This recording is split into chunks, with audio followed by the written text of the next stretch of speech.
Today on the Lazy RPG Talk Show, we're going to look at points of interest, an article by my friend Scott Gray.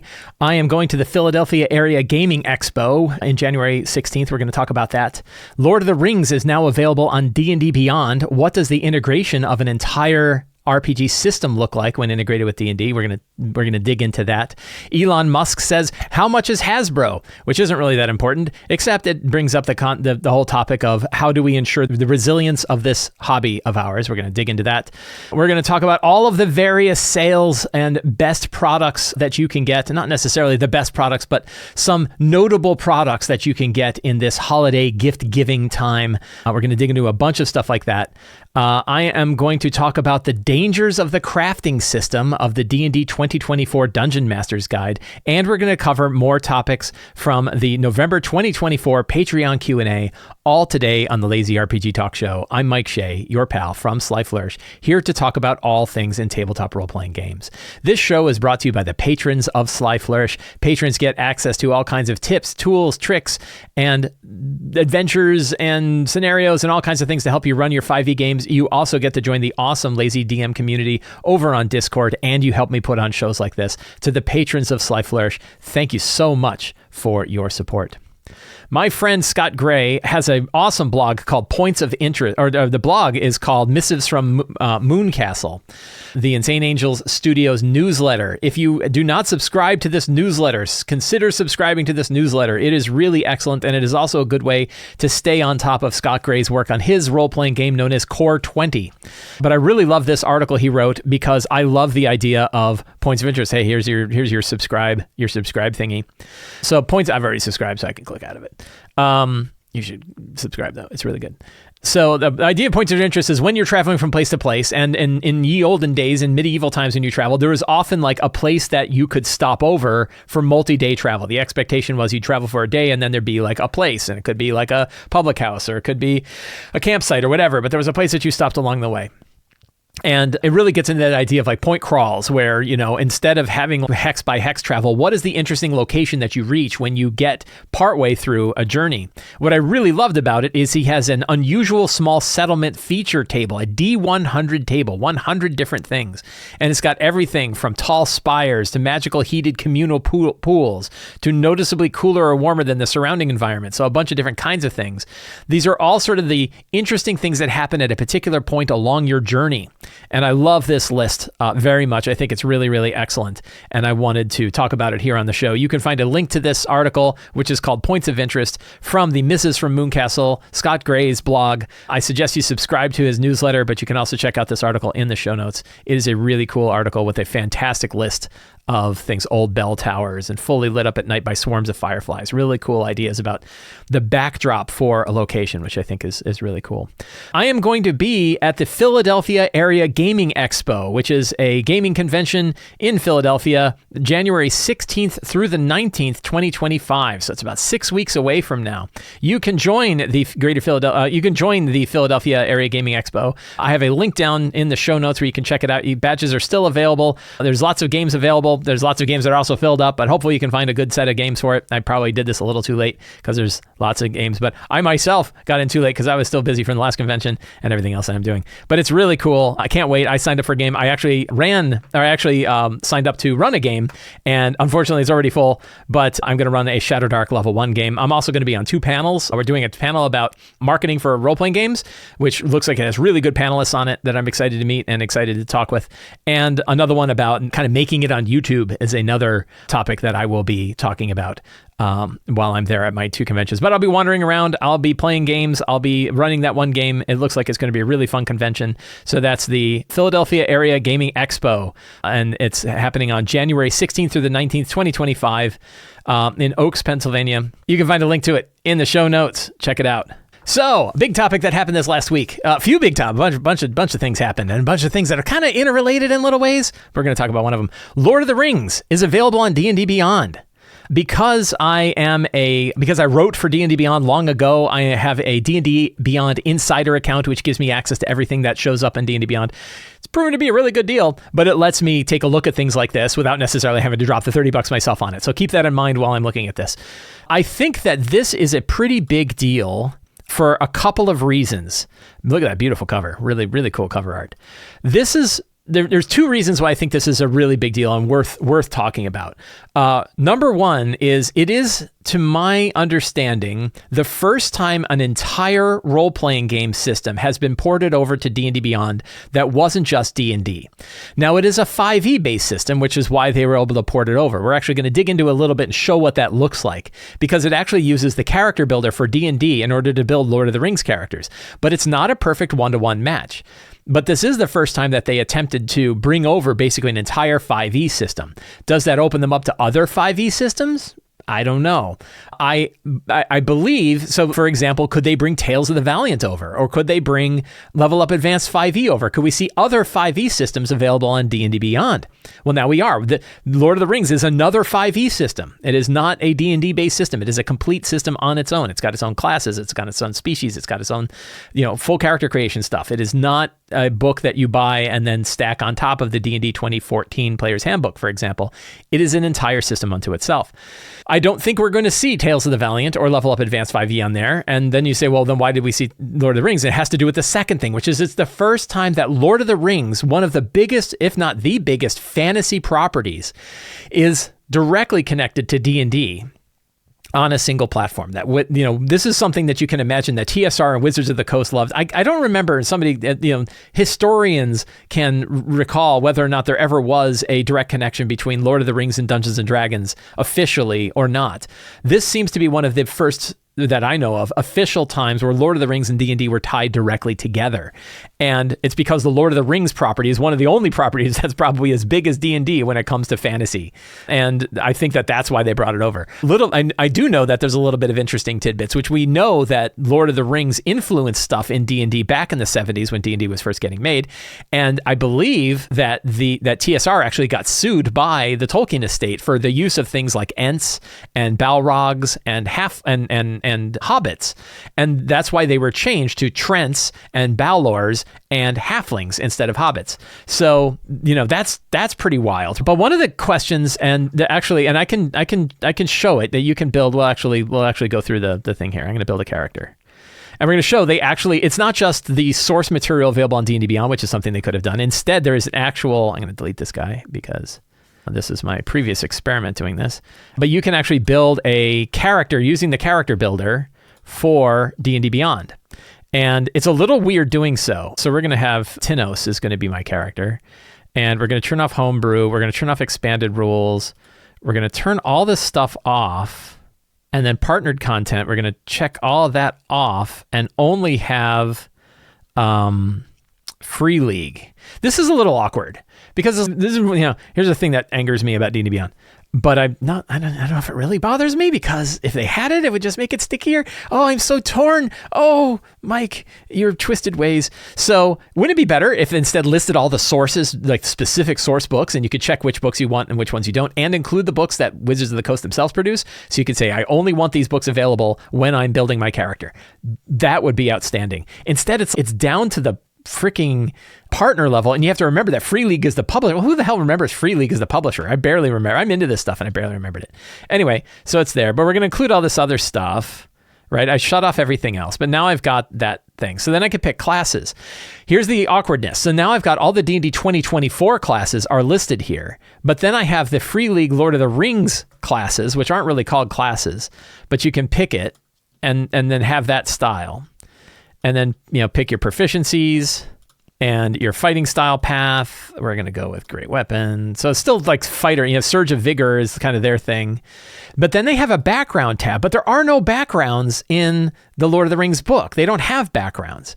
And they have species, and it lists all of the regular species, but then you got to go to this, the Free League section, which has heroic cultures instead of Free League. So you can say, I'm going to be an Iron Dwarf, right? But that's where the things don't quite mesh exactly the same way. They don't have backgrounds in Lord of the Rings. They do in D&D 2024.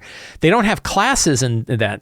They used it, and it kind of works, but it's a little awkward, right? The whole thing is sort of a little bit awkward. You can pick all the rest of it the same way, and I'm not going to go through the entire process, but you can do it, and it will make a character, but it's a little bit strange, right? You can tell that they're kind of trying to force this one style into the existing process that they have for building characters. It will work, but if you select a background, you actually have a character that isn't from the Lord of the Rings book itself. So that is, that's pretty interesting. But then we get to why did I say I was torn about the idea of what if they actually improved this and made it work? Would it be better for me? And the thing that I always struggle with is, do we want more of a centralization of our hobby around one tool run by one company? And why would that matter? Right? Well, I mean, if it's the same company that's owned it for a while, what issue could that be? Well, the issue could be when the richest person in the world says, how much is it to buy that company? Because they're mad about quote unquote woke stuff showing up in D&D. And the last time, I don't know if it was the last time, he's probably said this more than once, but another time that this richest person in the world said, how much is it, is when they bought Twitter and then destroyed Twitter and turned it into X and made it a terrible place to be. Is it impossible? No, it's not impossible. He could totally do it, right? In fact, I tell you, Hasbro and Wizards of the Coast cost a lot less than Twitter does. Will he? I don't know. I would say the odds are probably low, but it does get to the point of what happens when our hold on the hobby is built around a corporation who can be fueled by chaos. And it doesn't even matter if he buys it or not. We can see that kind of chaos just happen from presidents and vice presidents and senior executives who make really weird decisions about the direction that they want to take it. Recall, like Hasbro spent like $4 billion or some crazy amount of money on E1 and then sold it like 18 months later for pennies on the dollar. They can make really bad decisions. They fired a bunch of people from the Wizards of the Coast D&D design team because of the poor sales of Transformers. So there's corporate chaos that exists, and the tighter we are bound, our hobby is bound to that one company, the more brittle our hold is on the hobby. Which is why I think it's important to have a resilient hold on the hobby. We don't have a resilient hold on the hobby by buying books on the one platform that they run, that we can't export, that we can't download. But you can with Lord of the Rings. You can, in fact, buy it directly from Free League in PDF and physical form for less money than it costs on D&D Beyond right now. Because it is currently on sale on the Free League website. Gives more money to Free League, more money to the creators that made it. And it's 284 kroners. We'll do some quick math here. So that's $26 US. I picked this up myself. Like I was like, I never did buy the Lord of the Rings book. And you get the PDF and physical version of this for $26 plus shipping. And this is only one of many different games that Free League currently has on sale as part of their big sale. I'm presuming this is still going on when this recording goes out, which is Cyber Monday, which will be coming out tomorrow for me, today for you, and hopefully it's still for sale. So if you want my recommendation is buy the physical book and buy the PDF so that you have it forever. By the way, if you use the rules here to build characters, you don't have to worry about it being like a weird connection to D&D Beyond, and you don't have to worry about yourself getting too bound around a single tool run by a single company that doesn't let you download it, whose direction could be fueled with chaos, because they can make all kinds of choices. I'm not even saying I know what they will do. Here's an interesting thing about human beings. We are really, really good at coming up with predictions for things. We are terrible with accuracy. And me predicting what will happen is useless. But that doesn't mean that something couldn't happen, some amount of chaos. The idea that Wizards of the Coast will remain the same indefinitely seems unlikely, but it's far more likely that my physical copy of the Lord of the Rings role-playing book for 5e will remain the same 20 years from now on the assumption I take care of it. That seems a lot more likely. So I would recommend instead picking up the physical version and the PDF version of the Lord of the Rings role-playing game. And if you want more thoughts about how we can have a resilient hold on the hobby, I'm not interested in what they do. I'm interested in what you and I do. What are we doing to firm our resilience, to make our hold on the hobby stronger, not brittle? We don't have to worry about what they're going to do. And I've written 2 articles about this. I've talked about it in the show all the time, but I have 2 articles in particular that I'll link to down in the show notes. And one of those is ensuring the resilience of your TTRPGs, where I talk about kind of a different way of thinking about our hold on the hobby of tabletop role-playing games and what we can do. And a lot of it comes down to buy physical books.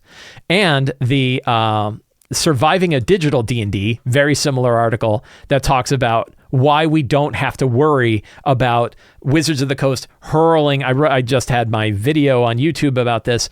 We don't have to worry about D&D hurling or Hasbro hurling D&D into a digital future for 4 reasons. One is the core books are physical. We can own them, we can buy them, we can keep them, and they will remain the same as long as we hold on to them. The rule sets are released under a Creative Commons license, so that means we can build new material, and other publishers are building new material, including the Lord of the Rings book that is now available on D&D Beyond. They didn't have a license agreement with Wizards of the Coast for that. They used the Creative Commons, or I don't know if they use it, I think they used the OGL when they developed that based on the 5.1 SRD. We, of course, have 50 years of other role-playing, of other versions of D&D that we can play. We have all the previous books. I literally, on this computer, have every version of D&D that's ever been made is on this computer, and I can play any of them if I want to. And, of course, there are many other RPGs and we're going to talk about a few of them today, many other RPGs that we can pick up and play and run and not ever have to worry about what happens with any one company, which I think is really, really powerful. So if you want to see more articles about how to have a stronger hold, a stronger resilience for our RPG hobby, regardless of the chaos and madness that can occur at corporate levels or when bored, super rich people decide to troll people, you don't have to worry about any of that. So that gets us into what kind of stuff you can buy. Well, first of all, we are having a sale on the Sly Flourish bookstore. All of these are books that you can download or purchase and have mailed to you and keep forever. And I can never take them back. You will have them and you can run them at your own table. And we are currently having a sale with 20% off all books on the Sly Flourish bookstore, including digital and physical books.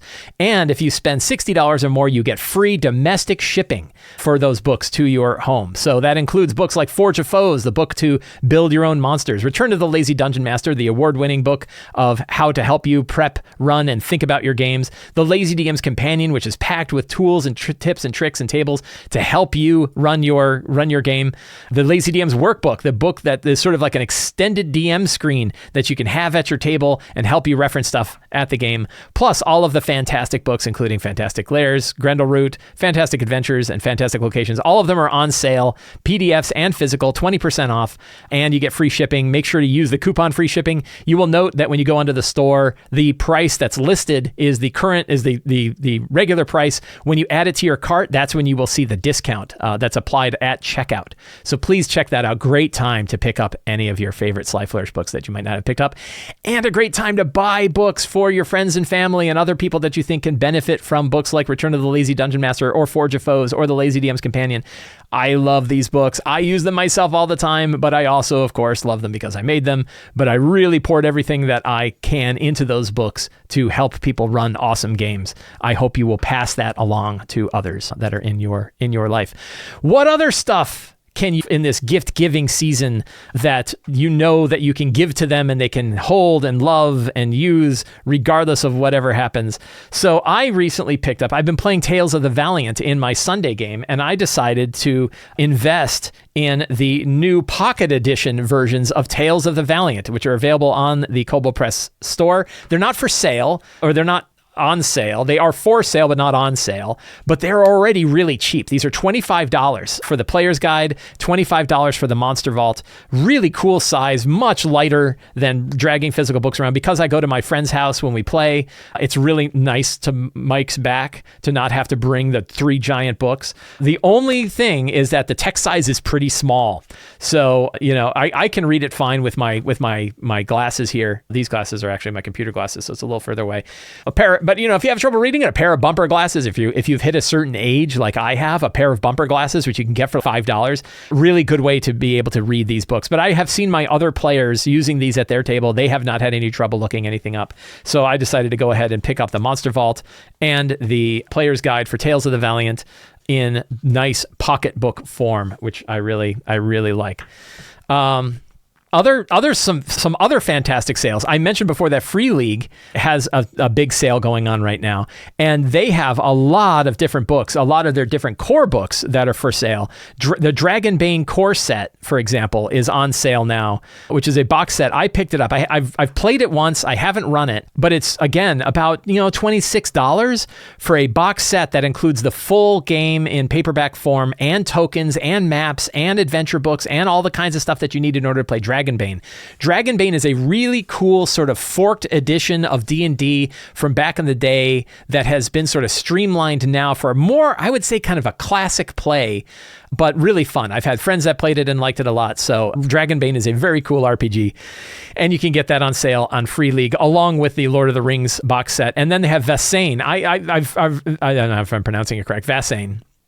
But the Vasain core rulebook is also available for about $25. I picked up Vasain. I think I already had the PDF, but I wanted to pick up the physical version because I know the artwork in it is fantastic. So I picked up Vasain. I picked up Lord of the Rings. If I didn't already have it, I would have picked up Dragonbane. Those are three RPGs, three totally separate RPGs that you can pick up on the Free League website, buy them, own them forever, download the PDFs to your hard drive, and you're all set. Really good sale over there at Free League. Another one is Old School Essentials. So if you're into kind of the classic version of D&D, or you're interested in the classic version of D&D, they have Old School Essentials is selling all of their versions of their side for on sale.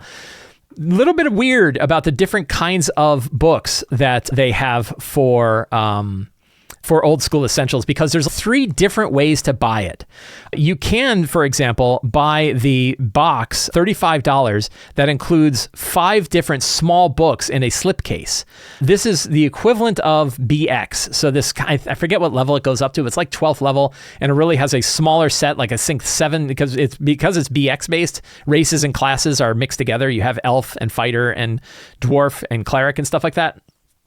And you could pick up the basic set, they call it the classic game set, for $35. And then they have the advanced expansion set, which expands it out and includes additional classes: acrobat, assassin, barbarian, bard, druid, illusionist, knight, paladin, and ranger. I think it takes them to higher levels, and it has a lot more monsters and stuff like that. So you can buy both of these sets, $70, and it gives you all these books. But there's actually a couple other ways that you can pick this up. One is they have the Essentials Advanced Referees Tome and the Advanced Fantasy Players Tome. These are $25 each. They cover that full same range of BX plus the advanced stuff, basically taking ideas from AD&D and mixing it in. And you have one book for your players, and you have one book for the GM, $25 each. Or instead, you can buy the Old School Essentials Classic Fantasy Rules Tome, which is $25 on its own. This is probably the one I would recommend starting with, because it's $25 by itself and contains everything you need, both from a player and a GM standpoint, to run the BX games. So doesn't have all those advanced stuff. Instead has the basic 7 classes, which are cleric, dwarf, elf, fighter, halfling, magic user, and thief. If you want to feel like what the old BX system was from the 1970s, this is the best way to really get a cleaned up view of what that game looked like. And really, this is the kind of game where you could buy this book and you could run games for the rest of your life using just this one book for $24. So you're going to want to do a little research depending on what kind of book you would want, because they have sort of 3 different ways to sell you the same kind of material, depending on whether you want small books in a slipcase, larger books, one for the player, one for the GM, or one single book where you just have one book at the table and everybody sort of shares it. Lots of different ways to look at that. But it's all on sale for not quite 50%, but like 40% off, I think, like that. So really, really good deals that they have for the classic versions. If you want to see what the classic version of D&D looks like, this is what the classic version of D&D looks like. Really, really, really cool idea. I forgot to mention the Free League Humble Bundle that's going on right now. There is a huge Humble Bundle of Free League RPG products, including all different kinds of things, including the Dragonbane core set, Twilight 2000, Mutants Year Zero, all kinds of the Dragonbane Bestiary. These are all PDFs, so if you want to get a touch, look at all these things in here. Man, it's crazy. Tales from the Loop is in here. Coriolis is in here. Lots and lots of different RPGs that are available from Free League. You can pick them all up for $18 in PDF. $18, 29 core books for $18 is a really good deal. I actually have a lot of PDFs of these books, or I'm kind of I got everything I kind of need right now, so I didn't pick this up. But it is, again, I've mentioned it before, bundles of holding and humble bundles are the best deals you're going to find in tabletop role-playing games. And this one is available for, I think, another week or so. And it's a very, very good deal. $18 for 29 items. You can pick this up. You can find a link to this in the show notes. So, outside of books, there are a couple of really good tabletop role-playing game accessories that I wanted to highlight. One of which I saw a friend of mine pick up, and one of my friends that plays in my Sunday game picked this up, and it is the Heroforge. They call them standees. $13 for a custom Heroforge miniature. And a big question is, well, what do they look like in actual physical play? Everyone at our table looked at it and was like, holy cow, that thing looks really good. I mean, we put it in place for a standard 3D miniature and it looked really good. I have a picture of her miniature. Here it is. You know, they do like a laser cut around the size of the image, so it's not like a big acrylic piece. It has a little acrylic stand that it pops into. Extremely durable, lots of great detail on the mini itself, very reasonable price, and you can build your custom mini. This is a really cool thing. I was talking about the show notes with Michelle before our show today, and I hadn't mentioned this to her, and she immediately said that, I want one. Right? She goes, in fact, I want 3. So now I'm set for gift giving because it's a really great way. If you have players, one thing you could do for your group is sit down with your group, tell people, hey, we're going to make some of these, or I'm going to make some of these, and then get everybody together to custom build their own minis and do one big shipment for them. And you can save a little bit on shipping and handling, but you can each get like your mini for $13. It's a really, really good for a custom miniature. Really, really good. Very durable, good solid acrylic. It's going to last, I think it's going to last longer than most of the 3D printed miniatures that they do at Heroforge, because we have a couple of those too, but we have to be really careful with them because they can break very, very easily. So this one, you know, you could run over it with a car. Don't have it in the stand when you do, but if you laid it flat, you could run over in a car. I mean, don't run over in a car. Don't do that. That sounds like a bad idea. Still, throw it in your bag, you're good, right? Keep it with your other accessories. Super lightweight, easy to bring to conventions, but also a custom version of your own mini that you get to make yourself. Really, really cool idea. Right here, they have gift cards, so you can give gift cards away. I don't know, you have to do a little bit of math to figure out exactly how many miniatures you could buy with a particular gift card. But the nice thing about the gift card is you give that to the person, then they custom make their own miniature and send it to themselves, because you're not going to get it, right? You want them to make their own miniature. So a gift card is a really good option, and Heroforge has gift cards that are available. So you can take a look at that. I linked to that in the show notes. I wanted to talk about what I think might be the best value in a physical tabletop role-playing game product. It is something that I have used for 15 years now. I've talked about it a lot. I've written about it on Sly Flourish. I've rewritten about it on Sly Flourish. And that is the Paizo Pathfinder Flip Mat Basic.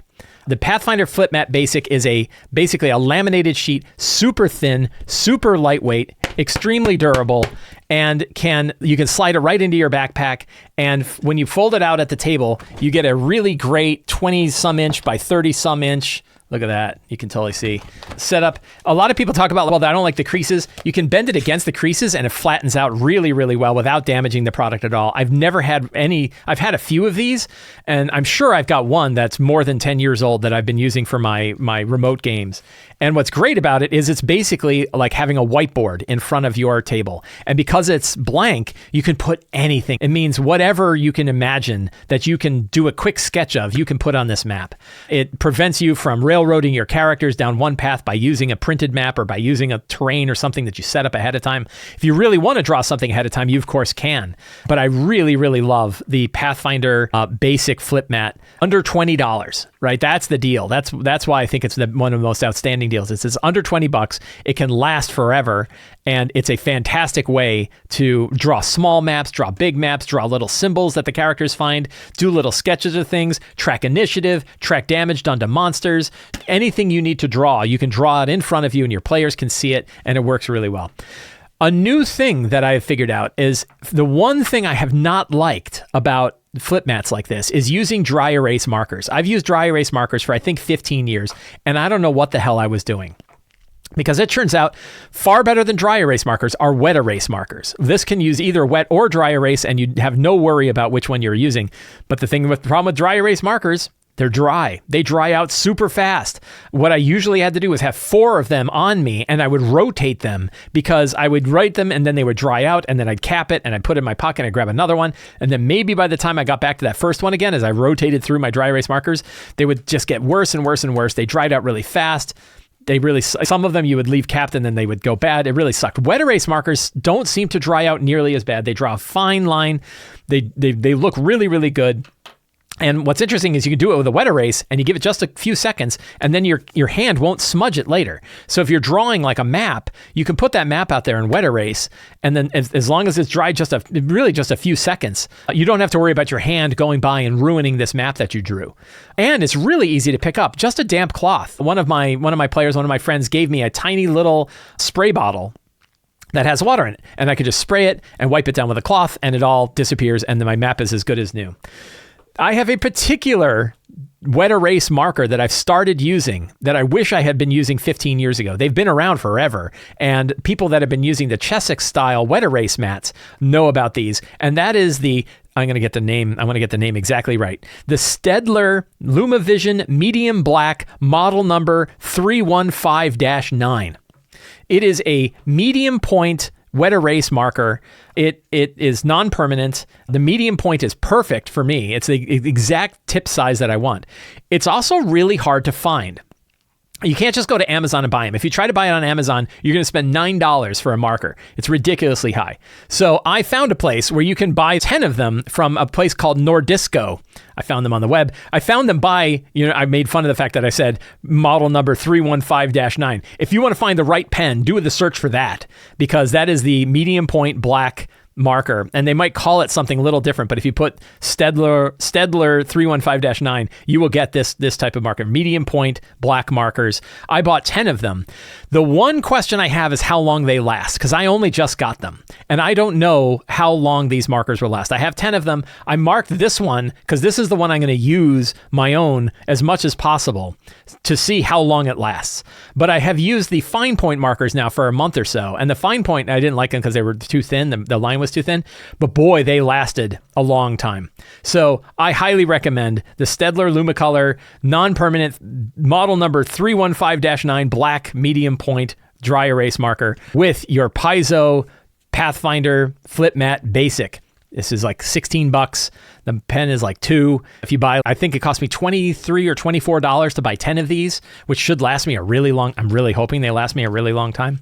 So that I think is the best value of an RPG product that you can get. It's an outstanding deal. In the 2024 Dungeons & Dragons Dungeon Master's Guide, they have rules for crafting. We should actually look up those rules for crafting. Crafting. They have a section on crafting magic items, and they talk about the fact that you need certain things to craft them, and that, whether or not you need spells, and then how many days it takes for you to craft a magic item, and what the cost is, and general thoughts about, making a check or how easy or hard it is to find materials for it. I feel, and I could be wrong, but I feel like because this book is so for new dungeon masters, that a new DM who tries to put these rules in place or allow these rules could find themselves in serious trouble. And I'm going to explain why. The main problem with the crafting rules in here is that there's really no limit on one's ability to craft a magic item. As long as, if you open these rules up and say, yes, you can craft magic items, you are letting people build any kind of magic item at whatever rarity they want for a pretty low price. And the example here is an uncommon magic item takes 10 days to make and costs 200 gold pieces. An Instrument of the Bards, which is a crazy broken magic item, costs 200 gold pieces. A magical sword that has a spell that you can cast like 7 times on it can cost 200 gold. That is ridiculously cheap, and it's way too easy to make stuff like that.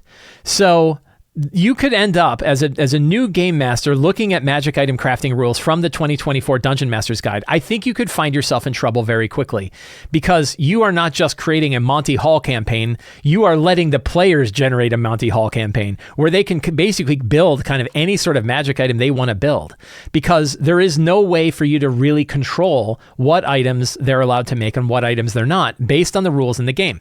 The good news is there's lots of things you can do to hinder that, but I'm going to give you 3 words that can solve all of your magic item crafting problems.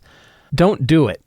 The problem with crafting magic items, and I've talked about this in a previous show before these rules had come out, the problem with crafting magic items is they put you in this weird spot where the basic gameplay loop of your typical fantasy role-playing game is the characters go off on adventures, they do a lot of things, and they're rewarded with things like experience points, gold, or treasure, including magic items.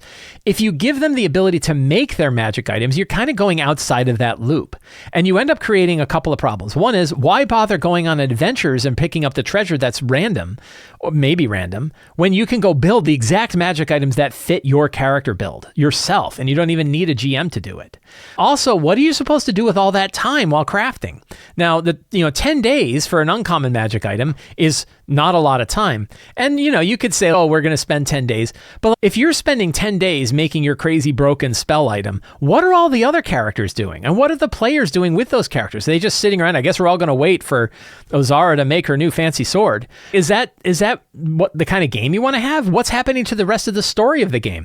Oh, I really want to make this rare item, so I'm going to spend 50 days. Oh, I guess the bad guys won, right? Because they spent 50 days working on their quest, and their quest was to end the world, and they succeeded, right? So when you start to throw this time variable in there, that's just a weird thing to throw into your game. Because a lot of these times, the idea that they put a legendary item, which takes basically a year to make, what are you supposed to do with the story if one character decides they want to spend 250 days to make a magic item? Even if you're saying maybe they have an NPC that does it for them. So they go and they find the mystical crafter who's going to make their item for them. And they go, 250 days for them to make an item means that when you start at level 1, by the time you're level 17, that's when you're going to get the item.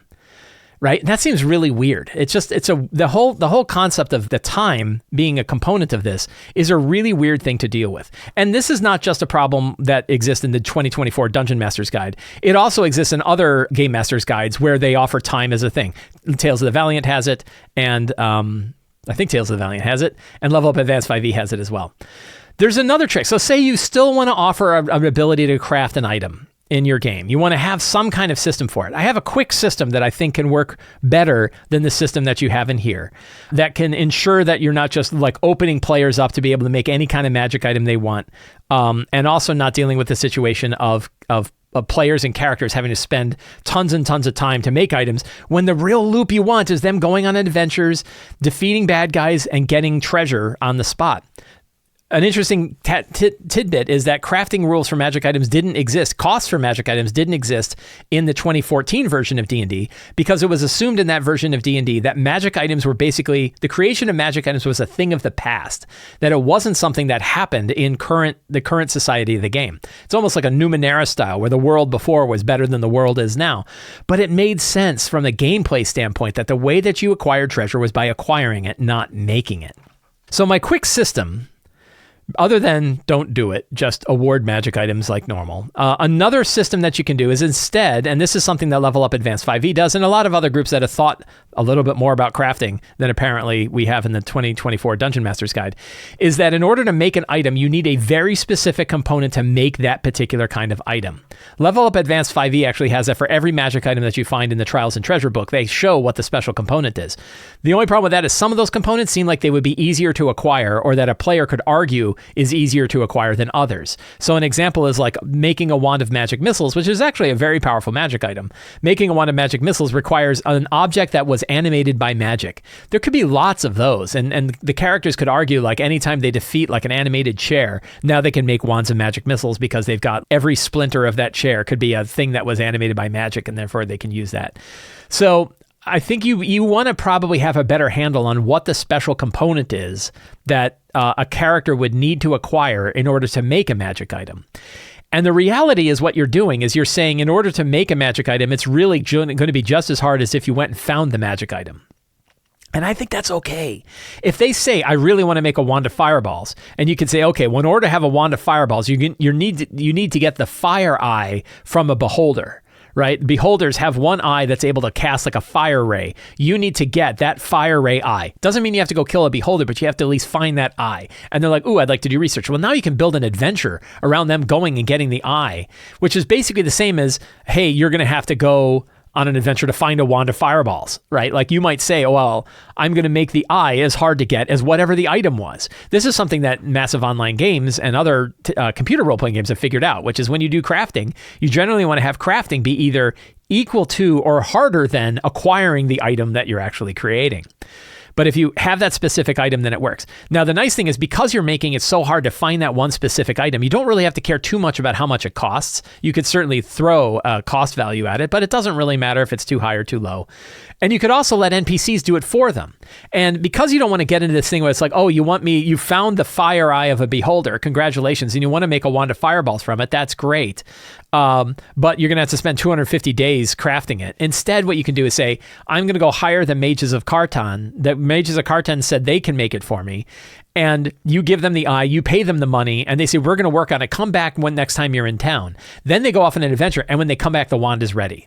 That way you don't have to spend 10 sessions or 15 sessions or 20 sessions waiting for this stupid item to get made. The player doesn't want to wait that long. They want the item right away.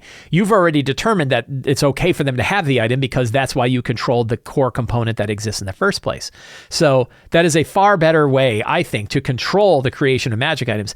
And also, you don't have to wait for the player to come to you and say, I would really like to have a fancy magic bow. And you say, great, in order to do that, you're going to have to get a string that's made from the hair of an angel. And that the only, one location you could get that would be this area where an angel had been defeated and they're in their tomb, and you go to the tomb and you get the hair and you can make the string of the bow, when really you could have just gone there and gotten the bow. Instead, you can have them discover the components of the item you know they want. So I have an example of this in my own game where they fought an arcane glyphed troll. It was like a troll warrior, a troll, like a battle troll, where half of his body had been carved in arcane glyphs that made him strong. And they killed him, and I said, the skin of this troll can be used as troll hide armor. If you bring it to a proper tannery, the proper leather worker, and also somebody who's trained in arcane, and you pay a couple thousand gold, they can churn this into troll hide armor that's a +1 suit of studded leather armor that can heal you 4d6 once per day. If you get 4d6 hit points back once per day. I got to decide what the magic item does. I got to tell them how to make it. They get to go and craft it. And they remembered, the players, yeah, we absolutely got to go and find that tannery and go and find the leather worker and the mage who can go and make this stuff. We know we have to pay them a couple thousand gold. And then they go away and they come back, and then they've got their suit of troll hide healing armor. Pretty cool, right? And they didn't ask for it. Instead, they discovered the components first. So you can seed the components to make magic items out there, just like you would seed a magic item. You can decide if it's worth the extra complexity or not, right? You can decide, do I really want to go through this whole stage of crafting an item when I could just let them find the item, right? What if they just found a dead adventurer who had troll hide armor and let them heal? Well, they could just use that instead. So you can decide, and that's why I say, like, the easiest rule is just don't do it. Right? The easiest rule for crafting is don't offer crafting. But sometimes people want crafting, so if they do, here's a way that you can kind of control crafting by saying you're only able to do X, Y, or Z. You need to go find these specialist components, even for things like making potions. If you make it easy for players to make healing potions, they will have bags full of healing potions, and they will never have to heal again. So you need to say something like, for you to be able to find the components to make healing potions is going to let you make 2 healing potions every time you want to go do it. And then you have to go off on adventures before you can make 2 more. That way you can put a limit on the number of these things that they can create, so they don't have them ad infinitum. Same with spell scrolls. Do you really want your players making 100 spell scrolls of whatever their favorite scroll is, and then they never have to worry about spell slots again? No. So you control that by saying, like, it requires a special ink, and that ink only comes in these tiny little vials. It's like printer ink. You only get these tiny little vials of printer ink, and once you've used them, and it's going to take longer for them to make the ink so that you can make more scrolls. So you can only make 2 scrolls per visit. And then players understand why you did it. They know, oh, I guess you don't want us to have 100 spell scrolls of fireball. No, I really don't. So that's something I wanted to talk about. It was something that I felt strongly about when I read the 2024 Dungeon Master's Guide. I thought the rules in there are far too simplistic. And if you were to put them in place, particularly a new DM was to put them in place, I think that they risk breaking their game by having players who can spend very little money and make really overpowered magic items. So I hope you found that discussion useful, and hopefully you can find the best way to add crafting or not into your own D20 5e game. Every month on the Sly Flourish Patreon, we have a monthly Q&A. Patrons of Sly Flourish can ask any question that they want. I answer every question every Friday, and some of those questions I bring here to the show so that we can dive into the topic a little deeper. Kush P says, how do you handle organizing and keeping track of all of the different NPCs you use in a combat? I think I'm going crazy keeping track of everyone's stats, hit points, etc. in a long combat. Good question. And one of these kind of, beginner to intermediate level questions on like, how do we handle just tracking monsters? So a few ways. I have a few things that I do. One is, it's obviously easier the fewer monsters you run. So you probably don't want to run more than 3 different kinds of monsters in any given battle, because it's going to be hard to manage. If you have 4 or 5, and I've done it, I've run big boss fights where we have 4 or 5 different kinds of monsters in there, and dealing with 4 or 5 different stat blocks is really a pain. So generally speaking, you want to keep it to 3 or fewer different types of monsters. That way you only need 3 different stat blocks maximum. And then a lot of times it could be just one kind of monster or 2 different kinds of monsters. But a lot of times you can get away with just one. And it's a lot easier to track it when you only have one stat block. One dirty trick that you can do is you can use the same stat block, but in your narrative and in your description, make them sound very different from one another. Different weapon types, different kinds of attacks that they have, different mannerisms, different appearances. So you can use the same stat block, but still have very different feeling for monsters because of the descriptions that you're using, rather than just the stat block. This is something I've done with Forge of Foes, where I will just pick like the CR3 stat block line, and I keep that in front of me, but I'll describe 2 very different kinds of monsters and may even improvise the kinds of things that they do, but I'm still using that one single base stat line, and it makes it a lot easier for me to manage stat blocks. So that's in the managing of stat blocks. Keeping track of things like, which monster is where and how much damage have they taken. I have a dirty trick that I've been using for a long time where I ask the players, and this is in Return of the Lazy Dungeon Master, I think it's also on the Lazy Games Companion, you ask the players to define an interesting physical characteristic of the monster they just did damage to, and that's what you track in front of you at your table when you're tracking hit points. So they might say, and they always go back to it, like one guy always describes a monster as wearing a rock and roll t-shirt. Whatever, I just go with it. I'll just say, yeah, he's wearing a Rush shirt, right? Or this guy's got a mohawk. A lot of times it's got a mohawk. And even the skeletons have sometimes bone mohawks or whatever.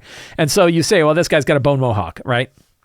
And you write that down, and then as they take damage, you track the damage based on Bone Mohawk, and you can ask them, are you attacking the Bone Hawk guy, or are you attacking the guy with the Rush t-shirt? And that way you can use those descriptors to keep track of which monsters the players are going. They can keep track of them as well. It works well for Theater of the Mind. It works well when you're doing maps and minis on a grid. All that kind of stuff can work while you're tracking the monsters. But and then asking for an in-game physical characteristic is sort of a way for the player to get their head into the story that's going on. Doesn't work real well when they pick Rush t-shirt, but certainly you can imagine what a skeleton with a bone mohawk looks like. That looks really funny. And you can imagine that, and now you're drawing the players into the game. It's a good way to get their imaginations into the game. That I really like as a lazy tool, because of the best lazy tool is it serves multiple purposes. It makes it easy for you to track monsters. It puts a little bit of the storytelling in the hands of the players, and it draws the players into the story itself when you ask that. So that's a really good trick. Another trick that I use is ideally you try to use one monster book instead of using 3 different monster books when you have your different stat blocks. But even if you do have 3, I like to actually use the monster books myself. The only time I don't is when I'm lugging them over to my friend's house when I'm playing over there.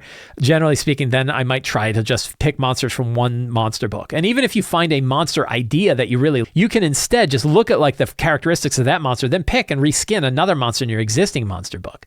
And then I use little trackers. I have little adhesive tabs that I will put in my book. So when I'm running a monster, I can put a tab for that page, and it makes it very easy for me to flip back and forth in that book to that monster stat block. Little adhesive tabs are a really powerful lazy tool, and you can use it in your monster book. That way you don't have to like print out monsters separate. I know people that like copy the stat block and they put it into a Word document, then print the Word document out. That's a big hassle. It's a lot of extra prep, and you really don't need to. And all you need is an adhesive tab that you can use in the book to say, oh, this is the monster that they're fighting. So those are some tricks that I offer for how to make it a little bit easier to track monsters while you're running them in combat.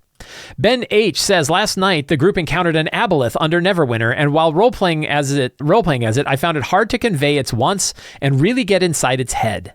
For more otherworldly monsters or villains, do you have any tips for portraying them believably? Yeah, so that's a really good question. Like, how do you get in the head of 100,000-year-old hive mind kind of thing when you're just a person sitting at the table? One way is to steal it from fiction. So, you could think of the Borg Queen from Star Trek. What's the Borg Queen like? How does she operate? What does she want?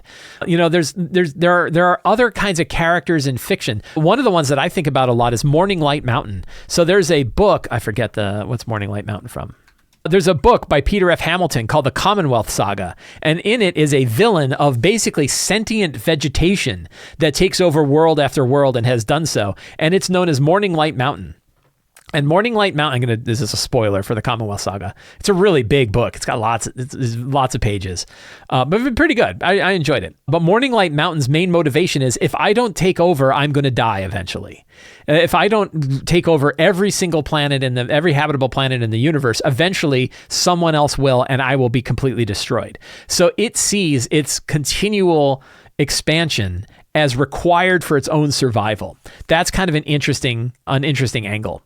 And so when you're thinking about these sort of otherworldly things, think about putting yourself in the heads of characters from books and TV shows and movies. You want to think more like demons and devils? Watch Hellraiser. Hellraiser is one of my favorite horror movies, right? And Hellraiser 2, really good horror movies that kind of gets you in the heads of what it would be like to be these terrifying angels/devils who just live and thrive off of pain, right? There are not a lot of people, thankfully, that are like that, but you can kind of think more like these creatures that you discover in your fiction. So I offer the same advice that I offer in general, which is absorb lots of fiction, get ideas from fiction. You want to get in the head of a vampire? Boy, I'll tell you, Interview with a Vampire, a good way to think about, or even True Blood, right? These shows talk about what is it like to be a 2,000-year-old vampire? What is, you're not human anymore. You look human, but you're not. Your view is totally different. So think about, absorb that kind of fiction, and that gets you into the heads of these ideas of what would it be like to be a 2,000-year-old creature rather than just being a normal human. Darren T says, one thing I'm having a hard time figuring out is the relationship between potential scenes and fantastic locations. I currently assume that the sunken temple of the Raven Queen isn't the fantastic location itself, but rather the waterlogged antechamber and the chapel of lost voices and reflections. Those are great ones, by the way. Is another. 2 of the 5 rooms of a dungeon. Did I get that wrong? Because I could easily be the other way around. The fantastic location is comprised of 5 rooms, and each of these is a potential scene. So I answered you on Patreon. You get to decide what a fantastic location is. I don't get to decide that for you. There isn't a right way or a wrong way. There are ways that might be more efficient, and there are ways that might be not very efficient. And that's still individual. You are still going to decide. And I can tell you, I have done both of those things. Sometimes a fantastic location is the Temple of the Raven Queen, because I don't need more than that when I'm sitting down to run my game, because I'm not going to be running a whole game there. But other times, fantastic locations might be things like the waterlogged antechamber, the Chapel of Lost Voices and Reflections, because I know that they're going to be there. You get to decide how the resolution of your fantastic location based on what you need to run the game you're going to run next. Sometimes you just need to mention a place because they're not actually going there, but you put it in your fantastic locations because you want to describe it. Other times you need to have like individual room descriptions. I can tell you what I've started doing, and what I've started doing, which is a little different than like how I've described it in Return of the Lazy Dungeon Master, is in my list of fantastic locations, I remind myself of the main big places they're going. And then I usually have a printed map that's so far it's always a Dyson Logos map that I print out on a sheet of paper, and I take a Sharpie or I take a pen and I write down evocative descriptions directly on the map, and those are my individual fantastic locations. And those are enough for me to be able to run that dungeon right off of that map. I just basically make my own map key, and I do it by drawing them in. That's something I've done a lot of recently. But if you're doing like overland exploration, then you might have a fantastic location that is like basically everything that the character would be able to see while being in a particular place. So a fantastic location might be sort of like a 100-foot by 100-foot area and the things that are going on in that area. We talked earlier about the points of interest. A point of interest would be like a fantastic location. But the reality is you decide. That the reason why I put this question in here wasn't to kind of dive into what is and isn't a fantastic location, but to remind you that those steps are there to help you. They don't serve me. They don't serve anyone else. They serve you to help you run your next game. So you use the resolution that helps you run your next game. And then ask yourself, is this enough or is this too much? And you decide what is right. Do I have too little and I need to add more stuff because I find myself scrambling during the game? Or did I write up a bunch of stuff that I ended up not using? You need to kind of figure out what the balance is so that you know exactly what you want to put in your fantastic locations. Unfirth says, I'm struggling to understand the difference. Oh, this is another one. I'm struggling to understand the difference between your 8 steps between scenes and locations. A scene without a location seems impossible to me, while a location without a scene seems pointless. What is it you focus on in these steps? Really, really good question. Yes, the answer is you can't really have a scene without a location, right? The characters are somewhere. The reason why those two things are separate is that sometimes you might have locations where you don't know what the scene is going to be because you don't even know if they're going to go there. You don't know who else is going to be there or what else they might learn. So a location isn't always a scene, but a scene generally always has a location. That said, you don't necessarily need to fill out all of the details of the location of your scene if you don't need it. If you do need it, then you can put it under locations as well. Or in some cases, and people that watch my Lazy Prep shows can see this, sometimes I just have the location in the scene and then I don't bother putting it in the locations because I know I already have it somewhere else. So again, these are flexible things, but each of those steps serves a different purpose, and that's why they're separated out. The purpose of the scenes section of the 8 steps, the scene step, is to help you get your hands around all of the things that may happen in your game so that you feel comfortable when you're sitting down to run it. You should generally expect that you're going to need 1 scene for every 45 minutes of gameplay that you have. That's a very rough estimate, and I have people tell me sometimes it's shorter, sometimes it's longer. Yes, I'm saying that a general rule of thumb, maybe it's different for you with whatever system you're using. Maybe sometimes they go longer, maybe sometimes they go shorter. More players, longer scenes, fewer players, shorter scenes. Generally speaking, you can start with a general benchmark that for every 45 minutes of gameplay, you want a scene. So then what you can do is say, well, what are the scenes that could come up? Or what scenes could come up? Or what possible options could come up if there's 3 different scenes and they might pick one of those? It's just a way for you to get your hands around the structure of the game that you're running. And it's very loose. These are very short sentences or just a couple of words to just give you an idea of what are the things that could happen in the next game. Could being a heavily underlined. Maybe they don't happen. Maybe they don't occur. Maybe other scenes happen instead. You're generally getting an idea of what are the things I think might happen, and I want to list them out in scenes. Scenes is also a really good catch-all step for things like filling out the options that the characters might have at the end of the session, or doing that sort of one horizon out. What are the locations they might go to? It's a universal step that you can kind of pack a bunch of things into, depending on what you need for your game. That might be where your adventure hook goes. That might be where your options for the next session go. That might just be a hierarchical list. Okay, scene 1, scene 2, scene 3, scene 4, scene 5, because that's the way they're going to play out. Or it could be, here's this little web work of different scenes that might occur, and I don't know which one is going to happen and what order they're going to happen in. So you get to use scenes as kind of your catch-all for what are the events that I think might happen in the game, or the events that might happen in the game after that I need to prepare this session or have them decide upon this session so I know where to prepare next. That's what scenes does. Locations only captures the physical information of the location the character might be. So again, it might be tied to a scene, it might not be tied to a scene, depending on whether or not the players come there. And you might end up developing a scene on the spot based on the location. What we don't do with a location is determine what kind of scene is absolutely going to happen there. Maybe the monsters are there, maybe they're not. Maybe there's lots of monsters there, maybe there's little monsters there. Maybe the characters go there, maybe they don't. Maybe the room is destroyed because of some other event. We don't know. But we basically jot down the location, usually like 1 or 2 words, 1 or 2 evocative words to kind of remind us about this location we had in our mind. If you want to fill out a little bit more, you can add these, what I call aspects. I'm stealing that from Fate. The idea of what are a couple little tags that you might tag onto a room to remind you that something is there. Crumbling pillars, evil throne, fire pits, right? Just little words to kind of give you an idea of what is in there. Usually for bigger rooms that might be bigger encounter areas, that's where you might say throne room of the Lich King. And you could say like corrupt throne, crumbling pillars, and blazing fire pits might be your 3. And now from that, you're like, I've got an idea what this room is like. And you could draw it out, and you could put your fire pits, and you could put your corrupt throne, and you could put your crumbling pillars. You could put all this stuff in there and build like a big environment. But for some rooms, it might just be like alchemical storage. And that's all you need. And then you can riff off of that and be like, they're like, oh, what do we find there? And you're like, holy fire, right? Or weird chemicals and, or maybe an ooze, right? And you can, from that prompt, it gives you enough to improvise. So that's really, hopefully that helps you get the idea of the purpose of scenes and the purpose of locations, and recognizing that scenes almost always have a location, but locations aren't always part of a scene yet. They might be, they might not be. And really what the purpose of that scene step is, like what you're trying to capture in the scene steps. And again, the scene step, which, little bit of trivia here, was the very last step that I added of the 8 steps. I almost didn't have it. And then realized everybody does it. And really, everybody does it, and it's kind of a needed thing. So I added it. It was 7 steps originally, but now it's 8 with the scenes. Scenes is a big catch-all step that you can use to draw in, to get all of the stuff together that you need to make sure that you feel comfortable running the game that you're running. So I hope that helps. Friends, I want to thank all of you for hanging out with me today while we talked about all things in tabletop role-playing games.